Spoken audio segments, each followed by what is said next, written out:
Hey guys, welcome to a special episode of Geek Authority. We are going to talk about Aquaman and Spider-Man into the Spiderverse. I'm joined by Danny, my man Joe. Stick with us.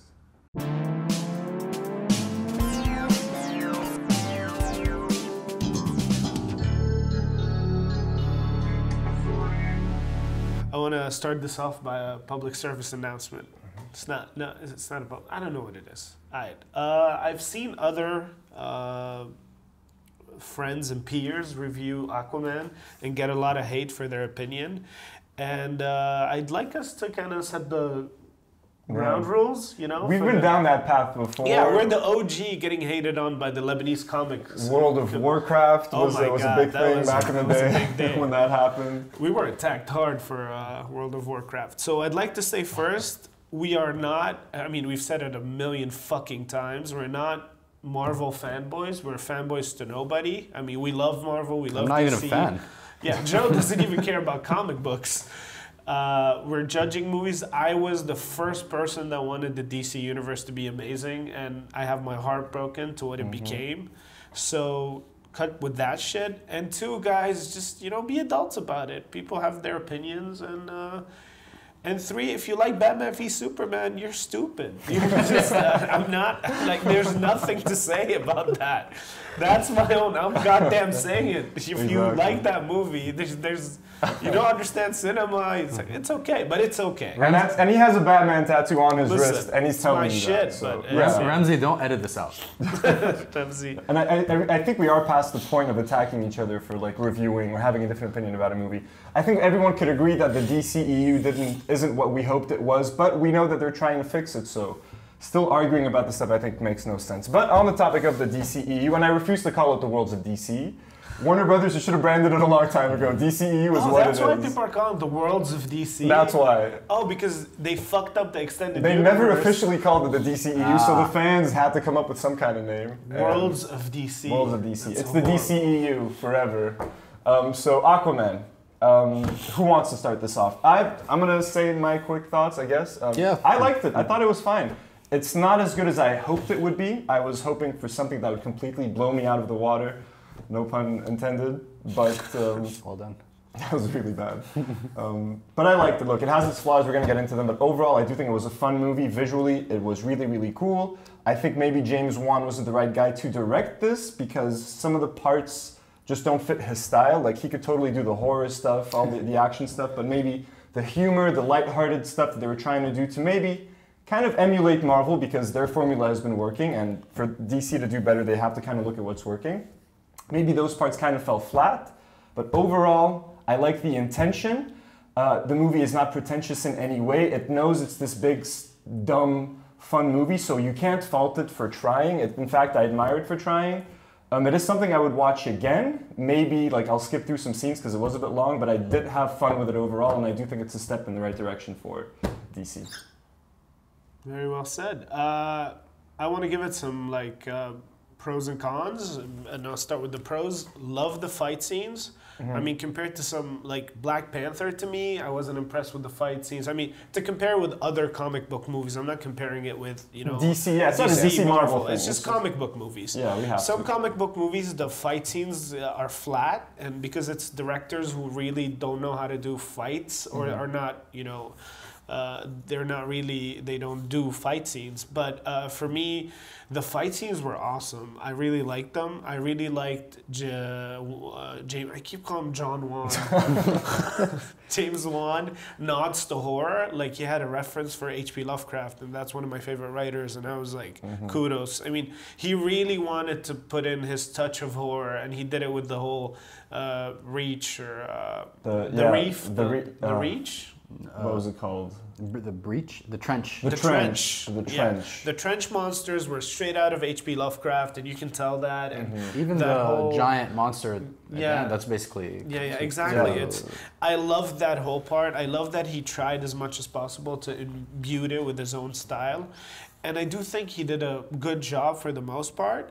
some parts were too campy for me. Like the whole love story between him and Mira, it felt very forced. Yeah, I did not buy their chemistry one bit. That whole either. scene Not where, at all. like, you know, she gets scared, they grab each other's hands, Yeah, and the yeah. camera pans down to them holding hands. I'm like, that should be like. And they do the exact outlawed. same thing later when she like falls and lands, and I was like, this is. I this is understand really that he was aware he was putting in these scenes to make it campy because it's a superhero movie and it needs like the classic love stories and stuff like that. Yeah, it was a fine movie. I enjoyed it. There was a lot of dumb stuff in it. I think it's a very good step forward for DC. I told Anthony at some point, like, I wish this was movie number 2. I wish this came out like right after Man of Steel or something, because then we'd have a solid universe to bounce these other movies on. But it's coming so late in the cycle. I'm just kind of have a bitter taste in my mouth. But overall, I like the movie. There's a lot of dumb shit in it, and people are trying to defend it like, no, it's meant to be that. There's a lot of dumb schlock in it. And we're gonna talk about that in detail. Overall, nice, solid movie. Had a lot of fun. We kept trying to fake claps. Yeah, we kept like we were never You guys bored at did a- any point. you did We a were great job. laughing. Yeah. I think you guys were having more fun with each other than with the actual movie. Because for me, Wow, that was. He's like a Weirdly he's like a sexual, principal. too. He's like a principal, you know. It's like you're not paying attention to the movie. You're just having fun with each other, guys. From that aspect, I think I would have enjoyed the movie too. I can't say I did enjoy it. It seemed a lot like Damage Control for the worlds of DC. 1 second. أنت بالسادس؟ Now I might need to open the Sahar, so Unpredictability of Geek Authority. it's crazy. Tell me when you get here, so I open the door for you, babe.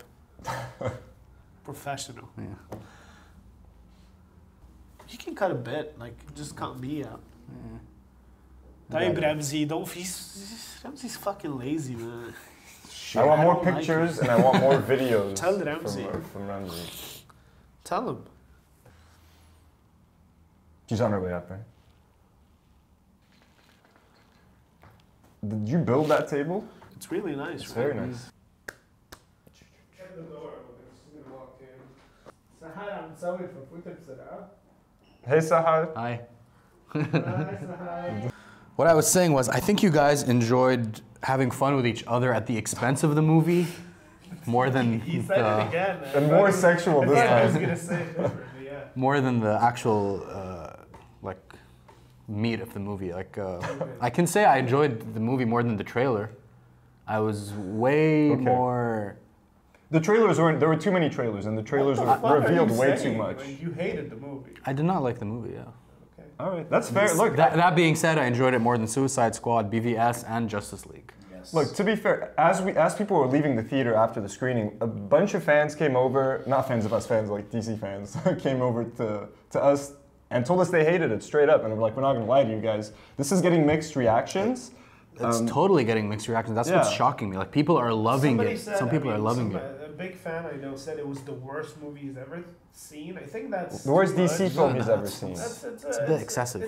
Yeah, no, no. Extreme. But I also, think- someone said it was the better than any Marvel movie they've ever seen. Yeah, yeah. Yeah, Which no, was like- like, come, guys. Opinions are getting. I really think, like I said, and this really did kind of feel like an attempt to be a Marvel Phase 1 movie. It sort of succeeds on those levels. I mean, the world building was pretty good. The thing is, the movie throws so much at you that it can get kind of distracting. They could have focused the story more. I do agree that Black Manta didn't necessarily need to be there. Black Manta. No, He he did- didn't. I think it was very like, you know. He was kind of hammy and corny. A lot of the outdoor daytime stuff looked kind of cheap. It did look very Power Like Rangers-y to me. that Italian, Yeah, like that little Italian town, whatever. Yeah, the outdoor daytime lighting was soundtrack. really weird. The thing is, Yeah. the soundtrack was doing that whole like Tron. Yeah. Thor Ragnarok type of, When it was doing that mixed with the Power Rangers looking dudes, I think they were going for something, but they didn't stick to it. No, dude, Yeah, every yeah. scene had a Stick to it. completely different tone musically. Yeah, Even. Yeah. sometimes it would go into like a Thor Ragnarok type scene. Yeah. Okay, and I want to go back to this thing where we compare the movie to a Marvel's Phase 1 movie. Fans need to understand this, that comic book movies are pretty limited to what you can do with them. I mean, as a structure. Because the hero has to win, You gotta have you have to go through the very classic like trials and tribulations of a hero. So by virtue of it being a comic book movie, you're limited already. Like you can't have like Aquaman die. No, but that's where you need some creative and input. That's why when you say this is close to Marvel Phase 1 movies, Marvel did. Sorry, Ramsey. Don't put that in. Marvel did like what 30 movies to get the formula right. So you have to somehow be like a Marvel movie. Yeah. But then when you get to the third Thor and you start mixing shit up, when you get to the Avengers Infinity War, start mixing shit up. But so now they have to go through this formula. Yeah, they have to set the groundwork, which they tried to skip over, and that's how we ended up with movies like Batman versus Superman and Justice League. Which was uneven, very uneven. Yeah. The soundtrack, it is the weirdest soundtrack I have heard in a mainstream movie. There is a Pitbull cover of Toto's Africa in this movie. I never thought I would say these words. It's the only cover, and it plays when they're in Africa. And it is really weird. Careful. But like we were laughing sometimes at the movie's expense, but again, not in a malicious way. Like I was having fun the whole time. And maybe it is because I was watching it with Danny and with Joe. We were kind of having a good time together. But I was never bored. Maybe at the end, once the final huge CG battle was happening, I kind of tuned out. I was like, all right, this is a bit too long. I don't care about what's happening. It wasn't necessary at all. The battle was very confusing. I mean, I don't want to spoil the movie, but it was just... It didn't need to happen. It was messy. Unnecessary. Messy, and it came at a point where I think the audience may have been a bit tired. But there is one sequence, and you mentioned it, the trench. Honestly, I would pay $10 just to watch that 5-minute sequence again in IMAX alone. So I know how visually, that was the only time I looked at the screen, I'm like, that's fucking gorgeous. Awesome. It was one of the most beautiful things I have seen. That's where James Wan did his best. I mean, yes. He was the most James Wan-y in a sense where this is what he wanted to do. But I feel he was very restricted to his script. I really feel this movie, while it's being conceived, it was looking at all the flops happening around it, and they were like, okay, we got to make this bigger. We got to make sure this is a good movie. And I felt that's what happened, because if it stayed, I wish it stayed like this cozy Aquaman story, like them venturing into the trench and not having this whole war. Yeah, like an adventure type. Going into the trench could have really been the whole plot, and like having that be the climax of the film. It could have easily been. They did the whole globe-trotting thing. Yeah, but that could have easily been like an Indiana Jones type, like him and Mira trying to find like the trident, and like in that search they find his like a mom, and they go through all that. Yeah. That could have been its own like contained story, because the movie was 2 hours 20 minutes. Yeah, it felt it felt, and it didn't like add anything to the characters from what I saw. Like usually if you have that much time, usually when there are multiple characters, you can learn a lot about each of these characters in that amount of time. For 2 hours and 20 minutes, I felt like they kept world building instead of focusing on the characters. More things, more legends, more legends. The performances even I thought were good, but the script was like the basics are always like what pissed me off. Like the script is weak. It is so weak. The dialogue is pretty weak. It is pretty weak at points. And it's not even like, it doesn't even make sense. Like the whole premise is you gotta win the people's hearts, and the only thing he does to win their hearts is, can I put a spoil? Like let's put a spoiler. Minor spoiler. No, I'm spoiling kind of the ending, but I mean it's the story. He attacks the people with a legion of monsters. Like that's his claim to the throne, that I can control the monsters, and I'm coming, and he kills like half the fucking Atlanteans with monsters. A lot of soldiers. So so the people like, oh, that's why he's the king, amazing. I mean, that doesn't make sense. He didn't. At no point I felt this is the ruler of Atlantis. Like this is we need to follow him. And when Mira comes in for the kiss, it was so like, we need to kiss now. The love story was very mechanical and kind of. It reminded me a little bit of the Natalie Portman and Thor storyline in Thor 1. Like they cut her out in Thor 3. Yeah, she just didn't need to be there. Because, I mean, besides her not wanting to do Thor anymore because of the whole Thor 2 debacle, but she didn't have a place in the movie anymore. It was like, Thor is a fucking metal god. And at some point I wanted some metal music and like some weird fucking it could have gone in different directions, and it could have stuck more to sort of that tone that we saw in the trench sequence, and if it had maintained that throughout the film. I think it should have stayed cozy, but overall, I mean, as a comic book movie, as a DC movie, and I understand somebody who's not inherently a fan, you're gonna judge it differently. Yeah, I'm judging it purely as like a film. I have no like. Yeah. Look, honestly, nothing to give it from like, oh, it's staying true to the story. It's not staying true. It's just like, mean, oh, it's- this scene is like straight out of the It's comic an awesome book. depiction of Aquaman, and I would love to see that Aquaman. In Jason Justice Momoa League to me movie, was the best part of the movie. He was. but not that Yeah. Justice League movie. Yeah, I mean, they yeah. mention it once. Yeah, they do mention Steppenwolf. You killed Steppenwolf. Yeah. Yeah. And my girlfriend turns to me is like, "Who's Steppenwolf?" I'm like, "No, Just forget it. They should have just not he's mentioned it. Darkseid's uncle. We're not gonna get any Darkseid." So. But look, to agree with Joe, I'm not an Aquaman fan. Like, I don't think I've ever picked up an Aquaman comic book and just read it front to back. I've seen him in a few like Justice League stories and stuff. So I came in with almost no knowledge, just other than some references in the DC universe when I've read the comics. But I still enjoyed it. I think the average person will enjoy it. Would I recommend it? I would say definitely. Just to make your own opinion, it is sort of this visual feast. It's kind of like it's like Avatar in many ways in terms of like it looks very cool. There's a lot of sequences that kind of remind you of Avatar. It's immersive. Like watch it in IMAX if you can. This isn't something you want to see for the first time at home on your TV. This is something I think that is worth seeing on the big screen. Especially like the trench stuff. Especially that scene. Yeah. You guys are gonna love it. You see a part of it in the trailer. Just imagine that times 100. It's really cool. Yeah, besides some inequalities with the story and stuff like that, I think it's a And the cool- tonal, I don't know, to me, another problem was just the tonal Inconsistencies throughout, which the music made even worse. Just Yeah. because that scene with one music, when Black Manta's that montage thing. Yeah, that's like weird. there's a Rocky montage. Basically, for the bad guy, and he's like being silly, like he's Yeah. peeking. And, Yeah, there's some weird stuff in Whoopsie there. doopsie. yeah, exactly. he spray paints his.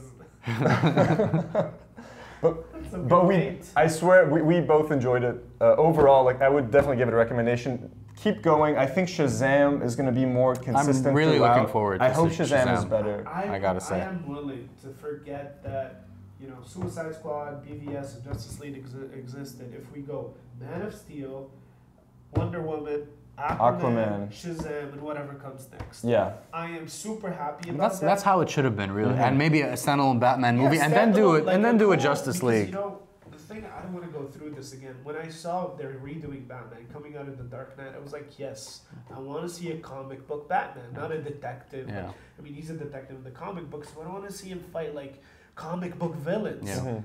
They went straight for the God imagery and the, like, is this Jesus fighting God in the Yeah, Old Testament, yeah. God in the New Testament? Like, I don't need that. I just want to see a cool Batman, and I guess we're gonna get that in some way or another. Maybe. But I mean, I fuck with it. Eventually. So Danny and I recommend it. Joe? I'd recommend it when it comes out, like on DVD. Actually, you know what? No, I'd say watch it in the theater just because of the visuals. The visuals, I think, were pretty good. All right, I yeah. had no issues with that. Okay. I agree. How about Spiderverse? I didn't get to see. Yeah, me neither. Yeah, you guys missed out. I would say you guys missed out. I'm a massive I'm gonna Spider-Man see fan. it. Yeah, and let me tell you guys why you should see it. Well, hopefully. Not like you were going to see it before. Yeah. But honestly, as someone who has loved Spider-Man like almost my entire life, this is the best Spider-Man movie since Spider-Man 2 in 2004. A lot of people loved Homecoming. I thought it was okay. I liked it. I didn't love it. I can't count Infinity War because it's not like just a Spider-Man movie, but this was really amazing on so many levels.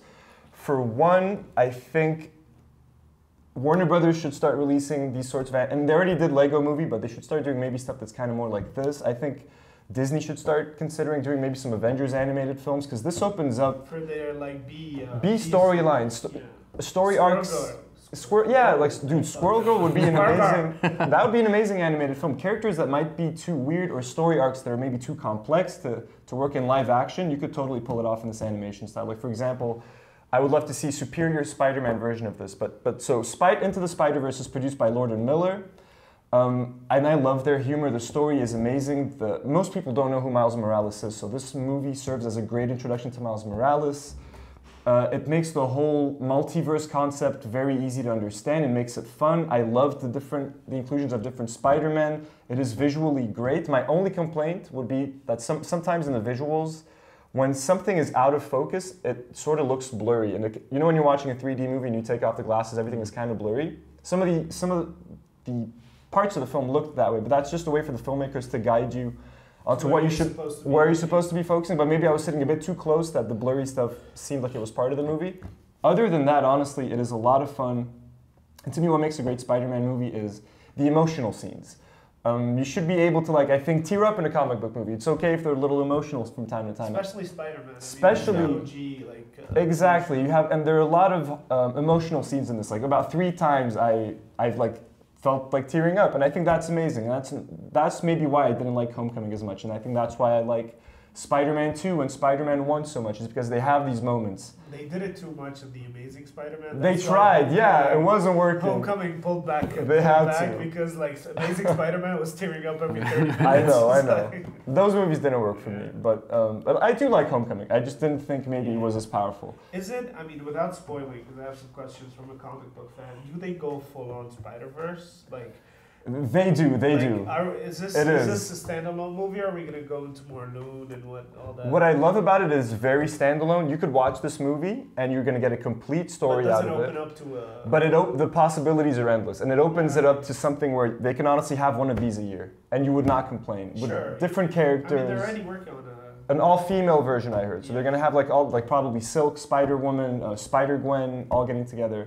But Mecha Spider, I mean. Yeah, the anime version. Was she in there? She was in there. You get 5 different versions of Spider-Man in this one, I think. And I highly, highly recommend it as a Spider-Man fan. And it's not a kid's movie. That's what I love about it, too. I hate animated films that are aimed at kids, but that have some humor for adults.